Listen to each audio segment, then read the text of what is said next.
Boeing has managed to trap 2 astronauts in space, and it looks like they're not going to be coming back from their 8-day mission until February next year. So, for the last 60 days of an 8-day mission, Butch Whitmore and Sonny Williams, 2 veteran NASA astronauts, have been stuck in space at the ISS because of Boeing's Starliner spacecraft, which seems to be broken.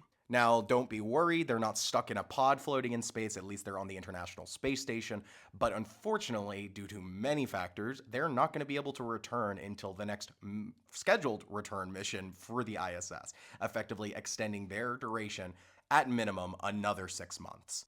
NASA has been debating how to get the astronauts back safely and also the spacecraft itself.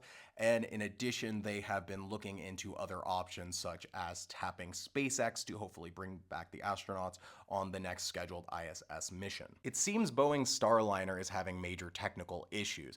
So if you're not aware, NASA, when they build a spacecraft, they have an identical one, at least one identical one on the ground so they can run testing to make the exact same thing that the thing up in space is experiencing be able to be worked on by engineers back on Earth. This is very, very important and has been vital to saving many, many missions because it's one thing when you're just working off of models and data sheets. It's another thing when you have a full-size working scale replica that you can test everything on.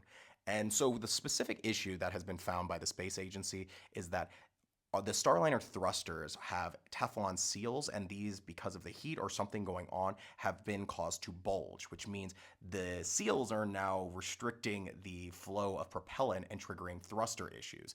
Thrusters, which are multiple on a spacecraft, need to be all coordinated and going at the exact, amount of thrust that you need. It can't be variable, or else the spacecraft could, start shaking or moving in unexpected directions. This is very dangerous for re-entry into the Earth's atmosphere, as you can imagine. Because of all of this, NASA is saying that, well, it's quite clearly not safe for the astronauts to return at the moment.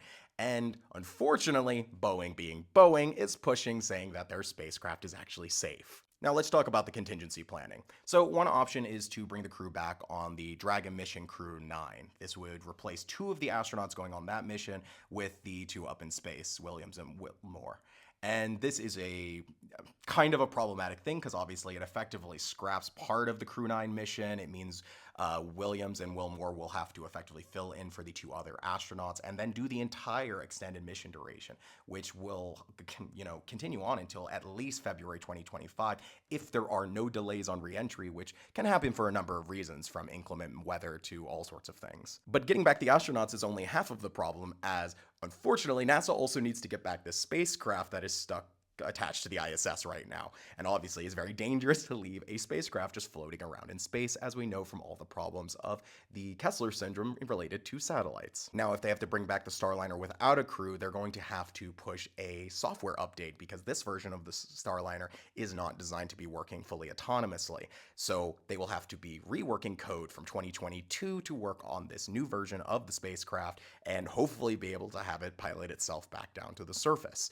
And this, of course, is a big problem, requires lots of testing, and will be a whole other part of a project that was not budgeted for or planned initially. As you can imagine, this will cause a lot of issues. But at the end of the day, I am very happy that NASA is taking the safety of the astronauts as a priority, because unfortunately, if we're looking at what Boeing is saying, they really just care about their spacecraft and making sure that they get the good press headlines. That's why they're constantly saying that NASA's overplaying its warnings. And we can see right here a clear example of why it is so dangerous to have the commercialization of space, especially human space travel, because private corporations have an incredibly different set of factors going into their thinking about how they're doing spaceflight, as opposed to NASA and other space agencies, which their priority is on keeping astronauts safe and making sure things don't go wrong. Whereas Boeing's is to make sure that their spacecraft does well so they can get another contract from the government.